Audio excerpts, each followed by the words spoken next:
Hello all, मैं हूं सेजल दोषी। जर्नल और लेजर के बाद आज हम सीखेंगे कैश बुक। कैश बुक क्या है? कैश बुक एक सब्सिडियरी बुक है जो बिजनेसमैन कैश और बैंक के ट्रांजैक्शंस रिकॉर्ड करने के लिए मेंटेन करता है। सब्सिडियरी बुक मतलब सब डिविजन ऑफ जर्नल, यानी अगर कैश बुक है तो सारे कैश के ट्रांजैक्शंस, चाहे वो लिक्विड कैश में हो या बैंक से हो, वो कैश बुक में रिकॉर्ड होंगे, ना कि जर्नल में। दूसरे लेजर अकाउंट्स की तरह ये भी टाइम टू टाइम बैलेंस किया जाता है। अब देखते हैं कैश बुक की टाइप्स। कैश बुक दो टाइप की होती है। पहली है सिंपल कैश बुक। इसमें सिर्फ लिक्विड कैश के ट्रांजैक्शंस रिकॉर्ड होते हैं। ये भी टी फॉर्मेट में है।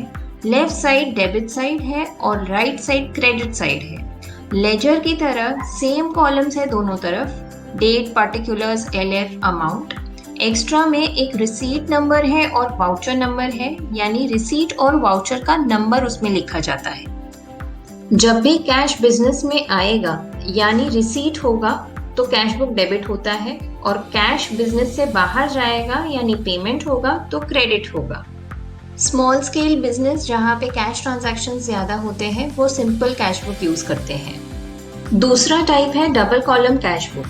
इसमें कैश और बैंक दोनों के ट्रांजैक्शंस रिकॉर्ड होंगे। सिंपल कैश बुक से एक कॉलम बैंक का इसमें ज्यादा होगा, बाकी सेम फॉर्मेट है।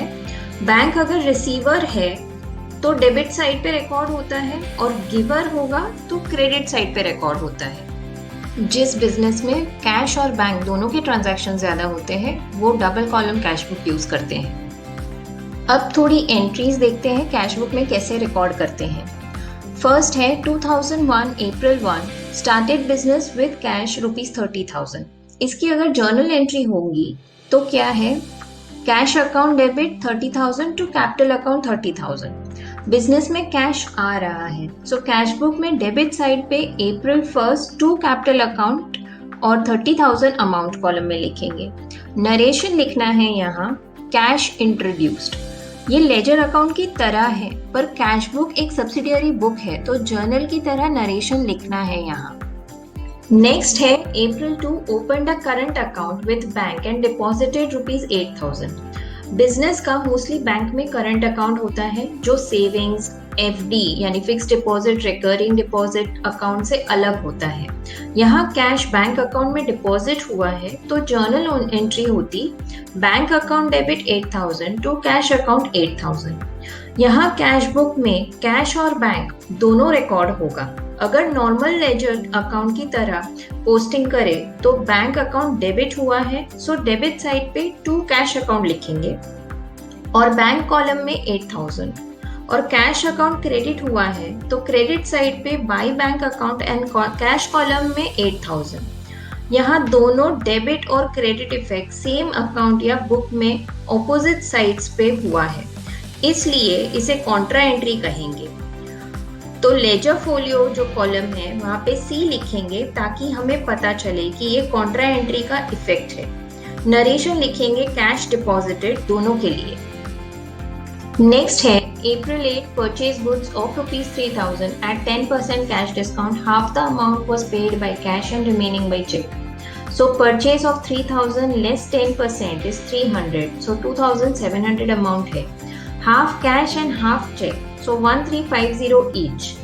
Journal entry होती purchase account debit 2,700 to cash account 1,350 to bank account 1,350.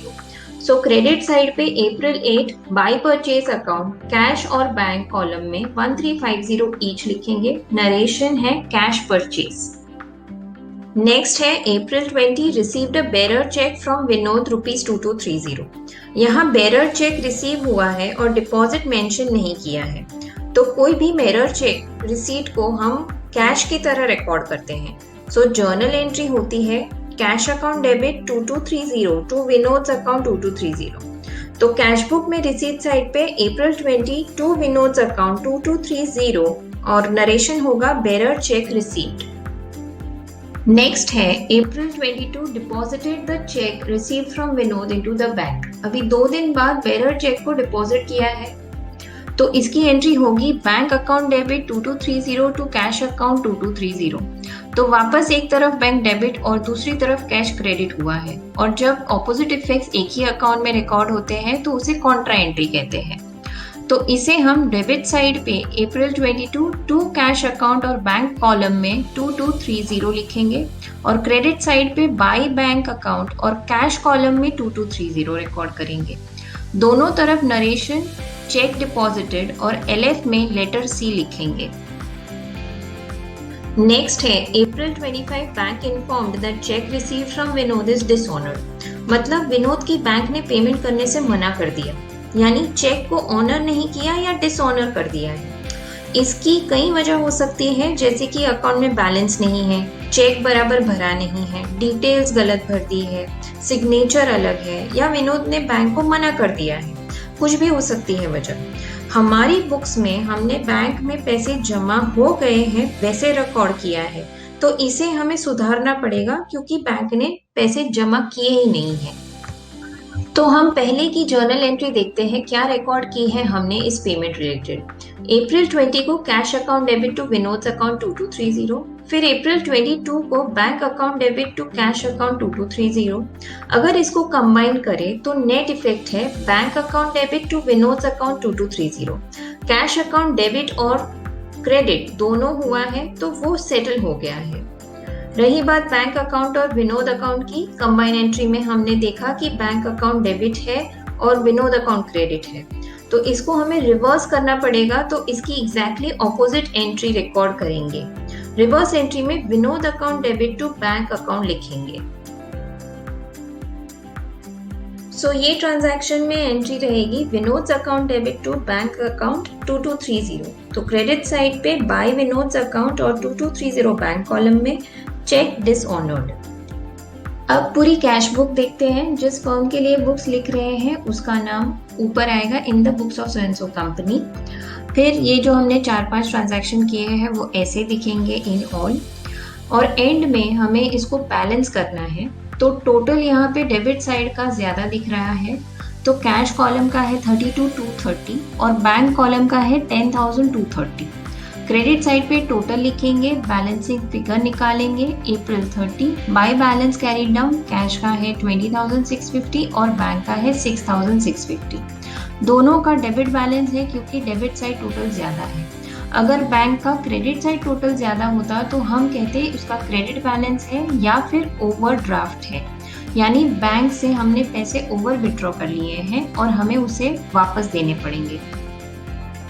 I hope cash book का कॉन्सेप्ट आपको समझ आ गया होगा। अगर कोई डाउट या क्वेश्चन है तो प्लीज कमेंट कीजिए और हमारे वीडियोस को शेयर कीजिए। अगला वीडियो बैंक रिकंसिलिएशन स्टेटमेंट पे अपलोड करेंगे, तो stay tuned and thank you.